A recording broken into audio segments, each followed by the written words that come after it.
Hello, my friends. You're going to love this lady who I'm going to interview. My very first interview. Yay. Yes. And so for this podcast, anyways, and this lady is a warrior. I'm talking warrior. All right. The things that she went through throughout her whole life, it is unbelievable.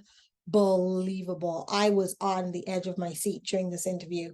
So buckle up, my friends, strap up. You're going for a ride, a jet ride, a roller coaster ride. Okay, put your hands up. Let's go. Let's get into this, and I will welcome you her. All right. So, this is the episode of the year, the interview of the year, and I am starting off with a bang. Tune in. Hey, friend, do you want to be fulfilled and satisfied in your life? Are you tired of your work that gives you no passion and no purpose? Do you desire to have more positive influence and impact to help others?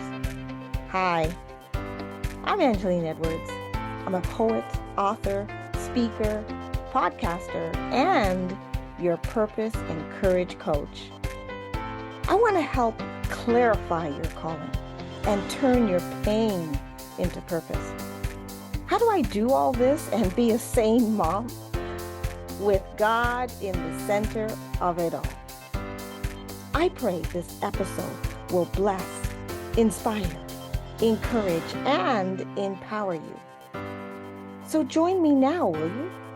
Come on, tune in.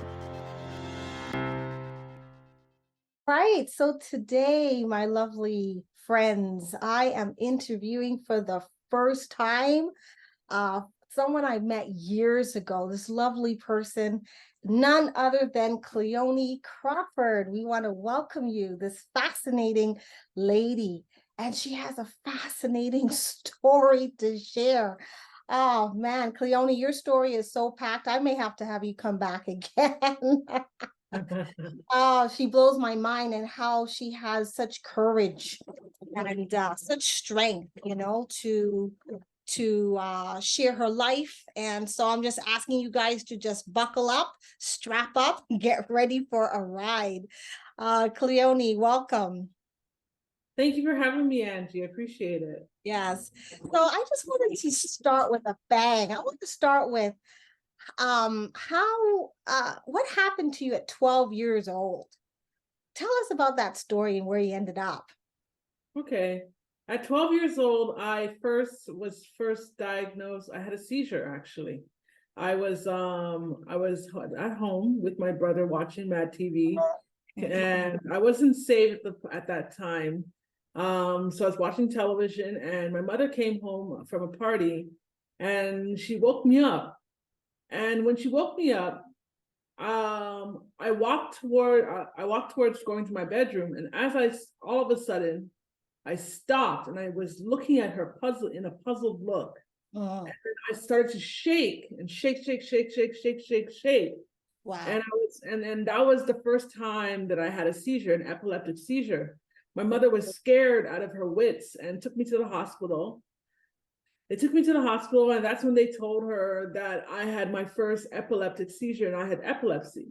And Wow. that would not be the first time that I had a seizure. That would be the first of many seizures to come, where Wow. I would have seizures at school, on the road.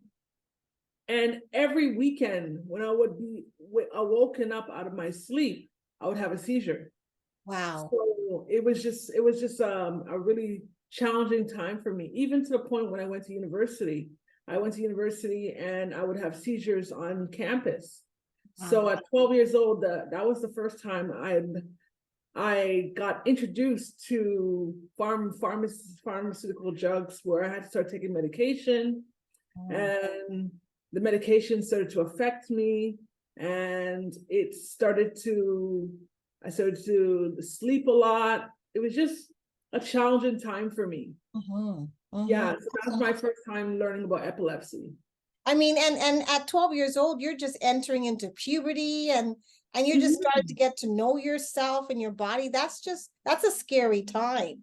I Yes, can imagine going to school and not knowing when, an episode's going to come up, right? right, right. Yeah. So that was new, not only for you, but for your family as well, having to Yeah. deal with this. So as the years went by, how did you cope with this? Well, I learned to cope with it, just knowing how to prevent myself. Like I knew that there's certain things that I couldn't do, which is I had to make sure that I slept more than enough hours in the day, just to make sure that I wouldn't be sleep deprived and therefore get a seizure, or I had to make sure that I took my medication, or because that might cause me to have a seizure, Right. or I had to. There's just certain things that I had to just do, just to to Mhm. make sure that I stay and maintain my health. Right, right. But it was hard. It was really hard because there were some jobs that I had when I was a little bit older, Mhm. that if I was stressed, I Mhm. might have a seizure on the Right, job. right. And that and some there was one job I actually lost the job eventually Mhm. because of that seizure. Right.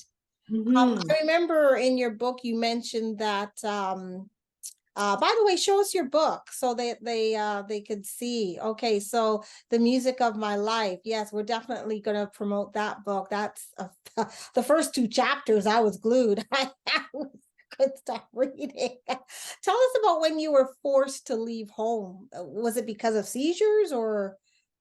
Well, I was forced to leave home because unfortunately my brother was taking my things, was stealing my things, and I was actually trying to I was trying I was we were getting into really bad fights because Mm, of the stuff that he was taking. mm, And I had some anger problems, and I would, use knives sometimes to okay. fight him. Wow. Wow. So Wow. it was really bad. It was really bad. So I moved out and I went to my grandmother's house. Mhm, And I lived with my grandmother, and my grandmother was it was a different type of home, because my mom, I was always used to the affirmations that I received from my mother. mm, But my grandmother had a different type of love that she showed for me. Her mhm. love was in the gifts that she would give, which is the food, Okay. Okay. putting food on the table. Mhm, But I moved home. I moved to my grandmother's house, and and it was really difficult living there at times, sometimes, because mhm. she was a disciplinarian. Yeah, yeah. A total different environment. It was a different environment. Yeah, But I love my grandma. I love my yeah, grandma. She was just it's just that she was a disciplinarian. So yeah. that was something that I had to deal with. And there was a time, unfortunately, when I was there, where I almost tried to commit suicide, Wow. Wow. because I remember I had a friend over at the house, and my grandma said something to Mhm. me while my friend was there, and I was just so fed up that I Wow. picked up a knife and I put it to my throat, Wow. and I was going to kill myself. And then my friend came in the room, and he Oh, smiled with the knife, and he's like, "Cleoni, no!" And he yeah. stopped me. So that was my first suicide attempt, Wow. but it was the first time that I almost, Mhm. lost my life. But And it was because of the way your grandmother was treating you? Is that why? um, at that time, I was just feeling a little depressed. Okay. Yeah, because I find that love language is so important. And that book by Gary, The Five Love Languages, it's so important to understand your love language and also the people you live with, because they need to understand how to give it. Yes. Because what the love language they have, like your grandmother, she probably wanted that kind of love language. That's why she was giving it to you. Yes. She Yes. wanted gifts, so she was giving you gifts. Whereas she didn't understand that's not what you wanted and that's not what you needed. Right. Right. So I That's think that, affirmation. yes, right. And that's so important when we're living with people, family. We need to understand each other's love language. And that's a very important point that you made. Yeah, thank you. You know, it's interesting because I know for myself, I almost tried to kill myself too as a teenager. And we go through these dark moments, don't know what to do. Yet I was a Christian. I was born and raised a Exactly. Christian. Now you became a Christian at what point? I became a Christian at 17. Okay. By 13, I had started clubbing, going to parties. Mm, Because, you know, I had an older sister, an older adopted sister that partied. So I would go with her. And because my body was very, I guess, mature for my age, yes, yes, yes. I I was able understand. to get into, I was able to get into certain clubs. So I'd go party from early, but I remember one day I went to church at 16 and I realized that I remember them singing a song. This is when music therapy started to really hit home for me. They Okay. sang a song and they're saying, when we all get to heaven, what a day of rejoicing that will be. Oh, yes, yes. And I remember singing, but I Mhm. stopped singing because I couldn't identify with the lyrics. Oh, Because the lyrics to me was not speaking to me. They were speaking about somebody else. right. Because I was not living a life that was Christ-like, nor Mm, was it a life that was determined that I would be going to heaven. right, right. So from then on, from 16, I started to, ponder whether I wanted to be saved or not. And then Mm. by 17 years old, I finally decided that I was going to get baptized. Oh, So I got wonderful. baptized at 17 years old and Oh, turned over to the Lord. wow, that's wonderful. That's good news. Praise God for redemption. I tell Yeah. you that is good news because at some point you have an epiphany of where am I going, you know? And I know for me, I actually left the church and I came back not too long, maybe about 5 years later, you know. So there's moments where our faith is weaning and then it comes back strong, like solid, like a brick, you know. It just hits you like it did, like it hit you. It's like, wait a minute. My life ain't representing this song, you know. So tell us about okay, so now you're a Christian, you're going into college. What did you decide to do with your life at college? Or Well, I first went to university. I went to the University of Toronto, okay. and I studied history and Spanish, Mm. and I wanted to be a lawyer. Español, sí. Oh, Oh. see, nice. That's good. That's good. Yeah. Yeah. So I studied history and Spanish. I wanted to be a lawyer. That's the reason Mm. I took those two courses, because I was going to be a lawyer. And then I worked in I graduated and then I worked in a law firm for a little bit as a secretary. And while there, I realized I was like, I don't think I want to be a lawyer anymore. Right, right, right, right, right. And that's when I first thought about entrepreneurship. Mm. And it was kind of funny because once when I ended up leaving that job at the law firm, Mm. because I had gotten let go, Mm. um, I walked into a JVS center, Mhm. Jane Finch Mall, and they basically told I was telling them that I was unemployed and um that I had this, but it was kind of funny. When I lost my job, I had just, the Lord had woken me up Mm. and had given me a business plan to Oh, write. okay. I literally wrote a business plan in the middle of the night at 3:45 a.m. Okay, yeah, And then about a week after, I lost my job. okay. And Wow, then divine design, man. it was really designed. So Yeah. I ended up at the JBS Center, and then they were like, "Oh, you know what? There's this program called Summer Company where you can take the program and you can actually start your own summer business." And I Mhm. was like, "Wow, this is God," because I Mhm. don't have a job and I think this is something that I can do. I have a business plan done already. So I can Mhm. submit it. So I submitted it and I got in the program. And would you believe, Mhm. 1 month after being in the program, my Mhm. sister dies. Oh, another blow. Oh my Yeah, it was just so wow. challenging. Because the year before, it was my cousin who died Oh, okay. while I Okay. was How in did she die, school. by the way? How did the cousin die? My cousin was shot, unfortunately. Oh, sorry to hear that. Wow. Yeah, it was And now horrible. your sister died. Yeah, my sister dies 1 month after I started the business. Wow. So She how was did you manage? Did you manage? Like what happened?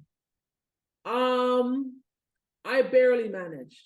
I Oh, barely managed. It was really it was very difficult mhm. because I tried to keep doing keeping myself busy. Right. Yes, a lot of people do. Yeah. Yeah, I tried to keep busy, and what I did is I actually, after her funeral, Mhm. like the way she passed away, she died in a car accident. Her and Mm, her best friend were in a car accident. They were wow.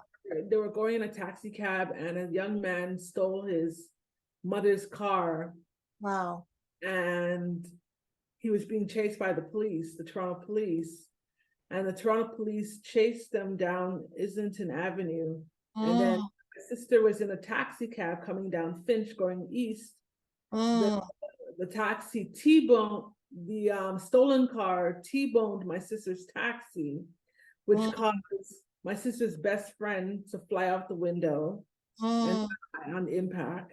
And my mhm, sister hit her head on the headrest, mm. and she died within 2 days. Oh, wow. So Oh, it was challenging. oh, that's horrific. My condolences, but man, that's just, it's just interesting how, a good thing happens and then all of a sudden a bad thing just kind of throws you in this tizzy, and then it's like, you're trying to, do something with your life and now you have a setback. Yes, definitely. So Yeah. what had happened was once that happened, I decided I was going to take a trip. I took a trip to New York City Mm-hmm. and then to Atlanta, and then I came Mm-hmm. back. And when I came back, um actually I feel like I need to actually rewind a little bit. Okay, no problem. Before all of this happened, a year before this happened, that's when I was first diagnosed with bipolar disorder. Oh, okay. That's a key point. Yeah, That's the key point. Yeah. that's a key point. Yes. Yeah. Because I was in my last year of university. And Mhm, while I was trying to finish off my last two courses for university, um, mhm, I actually ended up in a mental hospital because I found myself to be suicidal, didn't want to mm. comb my hair, didn't want to brush my teeth, didn't want to do anything. I just Wow. wanted to die. And it didn't make any sense to me. Yeah, yeah, yeah, yeah. So I took myself to CAMH. Mm-hmm. This was in 2006. Okay. Myself to CAMH in 2006. And that's when they told me that I had bipolar. Wow. And so for 6 months after that, I went for counseling for 6 months. Mm-hmm. Um, and during those 6 months, I finally got better. Mm-hmm. And then after that, the next year, which is 2007, that's when my sister passed. Wow. Wow. So But the funny thing is, even though she passed away, I didn't have an episode, a bipolar episode, Okay. 2012. Oh, okay. That's Yeah, interesting. Because I was yeah, just wondering if that was going to throw you into an episode. Yeah. right. That normally would have thrown me into an episode, but it Right. didn't throw me into an episode until 2012 because it was, so my sister passes in 2006, and then what I ended up doing is, in her memory, I ended up doing a scholarship fund for the, like, I did a program, and it ended up on television and everything. And Nice. yeah, and it was really good. And then after that, I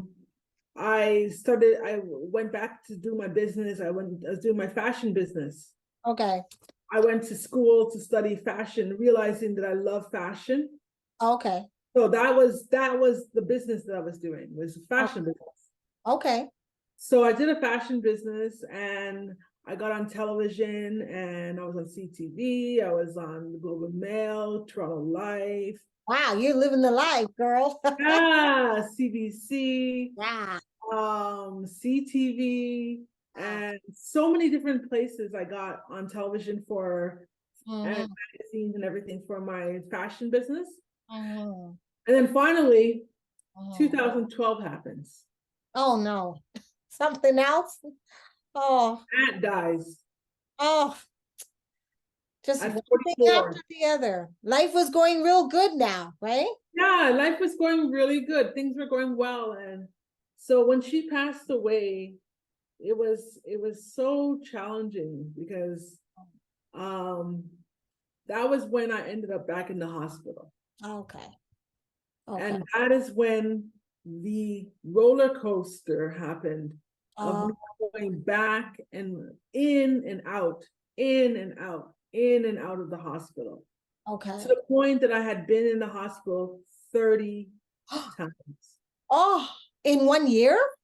In total. Oh. To date. Wow. Wow. 30 is a lot. Yes. In 3 provinces. Wow. So I'm trying to understand, your sister didn't put you in an epilepsy, but you would think you're closer to your sister than your aunt. So why is it that your aunt caused this roller coaster ride? Like, I'm trying to understand that. I think it wasn't that my sister didn't cause it. Because she did cause it. Just that it happened later. It was like a delayed effect. Okay. Because it was like, what happened was, right before, when my aunt died, before she died, I was finally living alone in my own apartment. My apartment flooded. I lost all my equipment, all my furniture. I lost my job for the Ministry of Health. And I ended up having to move in with my aunt, my grandmother, my other grandmother. Okay. My maternal grandmother. Right. So what happened was I kept losing things. Right. So I know the death of my aunt, the reason why I ended up in the hospital is because it was so much loss that I had lost in that 1 year. Okay. Yeah. Plus the loss of my sister, of remembering her. Right. Her death on a regular basis. That's what caused me to end up back in the hospital, because I was still grieving. Right. Yes. So, and I ended up, what happened was, the day my aunt died on the 1st, July 1st, 2012, my mother put me in the hospital on the 2nd, July 2nd, the second day, that following day. She came to my home and she's like, you need to go to the hospital. You're not well. Taking you now. And so they took me to the hospital, and I was just like, fine, I'll go, no problem. I'll prove you all wrong. Right. I'm perfectly fine. Yeah. I thought I was fine. Okay. but I guess I wasn't fine because Yeah. it was probably something that I was doing that I was off. Okay. Yeah. Okay. Wow. And that that's just, it's funny how we could be in a denial because we want to prove ourselves that we're strong, right? And that we can do it on our own, and for good reason, right? But then there are times we need help, right? Yes. And we should not be ashamed to get help because that help is going to bring healing, right? Yes. And I think that's what you needed, is not only healing physically, but mentally, Yes. to get that resolve. So how did you get out of that? And what happened to you after that? Well, what happened was when I got into the hospital in 2012, I was there for about a week. And then I came out of the hospital. I wasn't too happy. And then by 2013, it took until 2013 that I finally accepted that I had bipolar. Mm, Because between 2006 and 2013, I mm, didn't think I had bipolar. okay. Because what had happened was I went to church one day and I told a sister that I had just finished therapy for Mm, 6 months, and that I was very happy that I mm, knew what was wrong with me. And mm, she was like, "No, sister, don't receive it. That's from the devil. mm, It's mm, So I always believed that whenever I'd have some sort of episode, it mm, was a devil. mm. So, but finally in 2013, I came to a place where I looked myself in the mirror and I said, "My name is Cleoni Crawford, and I have bipolar disorder, and that is okay." And Right, I did that. I finally decided to go see a doctor, a right, new doctor, right. on my own volition. Mm-hmm. I saw a doctor, he gave me medication, and that was the beginning of my new Okay, medical journey, okay, pharmaceutical journey of taking medication. okay. So So the up medic until that point, you weren't taking medication. No, Okay, okay. up until that point, I was not taking medication. Because you were in denial. I was in denial because after this point, oh, and like I didn't accept that I had bipolar until after my first stint with prison. Oh, oh, now you're getting juicy. Let me sit up for this. Wow. Wow. This interview at this point is only 26 minutes in. And look at all the things she went through in just a short session of us talking. Yet this whole interview is an hour long. Wait till you find out what happens when she goes to jail. So you need to hear the rest of this interview. How are you going to hear the rest of this interview? First of all, let me explain. My podcasts are around 25 minutes or less. So that is the reason why I stopped it at 26 minutes. And the rest of this interview is on my membership. Yes, I have a membership. And this is where you get the rest of this epic, juicy story and other interviews as well, because most of my interviews are going to be an hour and they stop at around 25 minutes or so. Now, it's only $5, guys. $5. You can't even get a decent meal for $5. So it's definitely worth subscribing for $5 to hear the rest of these interviews. And there's going to be a number of them throughout the month. So you can enjoy at your leisure and you can listen to them over and over. There are 3 tiers. 2 of them has to do with my interviews. The first one's $5. The second one is $20. The $20 is more exclusive interviews as well as exclusive videos that will not be on YouTube or anywhere else, only on this platform. And then the last tier, which is the third one, It's a $50 coaching session. Yes, most of my coaching sessions are at least $100. You're getting it for half price, my friend. It is worth it. Now, it's either an hour-long session or two 30-minute sessions, which means every 2 minutes you get a 30-minute sessions. What sessions do I do? Well, the first one is I'm a purpose coach. And my purpose is to help you live a life of purpose. Your purpose, your destiny, your calling, getting fulfillment, satisfaction, making an impact, and having influence in the world we live in. That is what I'm going to coach you to do. The second part of my coaching is courage. Yes, people need courage, courage to overcome, courage to stand up and be strong, courage to start a business, courage to do something you've never done before, courage to change careers. Courage, my friend. And there's many ways that we need courage for.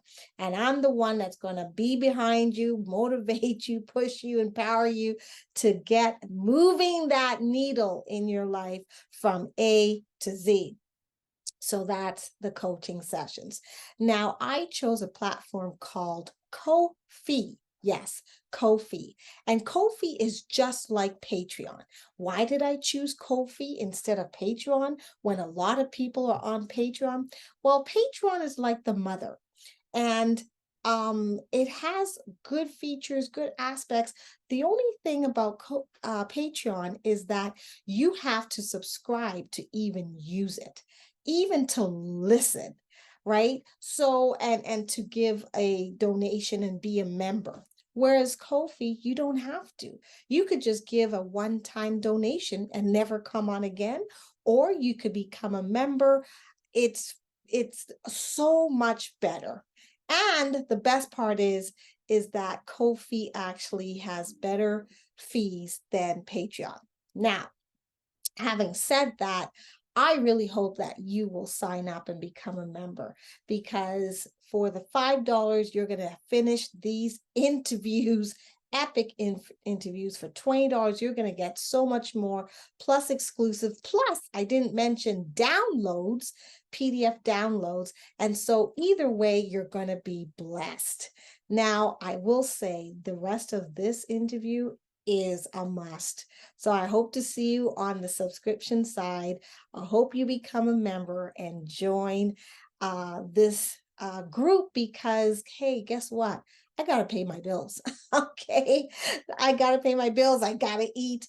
And there's a lot of business bills as well. So this will help me. And at the end, I want to help you. I want to serve you. So see you on the other side.